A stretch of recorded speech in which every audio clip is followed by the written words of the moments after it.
কবে বিয়ে করবি, কবে বাচ্চা হবে? দেবকে এমনই প্রশ্ন করলেন তার মা। টলিউড সুপারস্টার দেব, বয়স 42 বছর, এখনও অবিবাহিত। যদিও চিত্রনায়িকা রুক্মিণী মৈত্রের সঙ্গে তার প্রেমের সম্পর্কের খবর কারো অজানা নয়। দেবের ভক্ত অনুরাগীরাও চান তাদের প্রিয় অভিনেতা বিয়ে করুক, তাতে খুব একটা পাত্তা দেননি। কিন্তু বাড়িতে তার মা বাবাও কি বিয়ের কথা বলেন?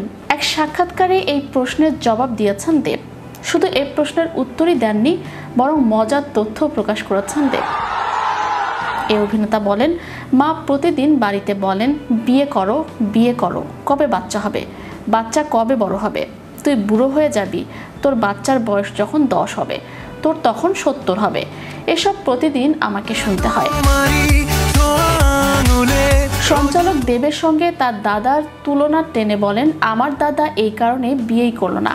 সে বলে, আমি যদি 40-এ বিয়ে করি, 2 বছর পর বাচ্চা হবে। আমি যখন রিটায়ার করব, তখন আমার বাচ্চার বয়স হবে মাত্র 18। তবে দেব এতে স্পষ্ট করেন, না, আমার বিয়ে না করার পেছনে এই কারণটা নেই।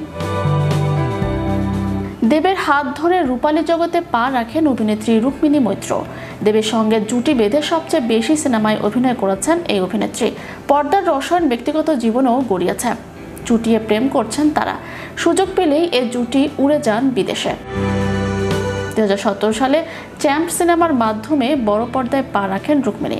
অভিষেক চলচ্চিত্রের জনপ্রিয় চিত্রনায়ক দেবের সঙ্গে জুটি বেঁধে পর্দায় হাজির হন তিনি। তারপর ককপিট, কবির, কিডন্যাপ, পাসওয়ার্ড, ব্যোমকেশ ও দুর্গর রহস্য প্রভৃতি সিনেমায় জুটিবদ্ধ হন তারা। শুধু দেব নন, বিয়ের কথা উঠলে হাওয়ায় উড়িয়ে দেন রুক্মিণী মৈত্র। এক সাক্ষাৎকারে তাকে বলতে শোনা গিয়েছিল, আমার মা জিজ্ঞেস করে না তোমরা জানতে চাইছো কেন, দেখো যেদিন মনে হবে আই এম রেডি, তো বিয়ে করে নেব। আমি কিন্তু বিয়েতে বিশ্বাসী। আমি জীবনে যে পদক্ষেপে নিয়েছি, সামনাসামনি নিয়েছি, সবে কাজ শুরু করেছি।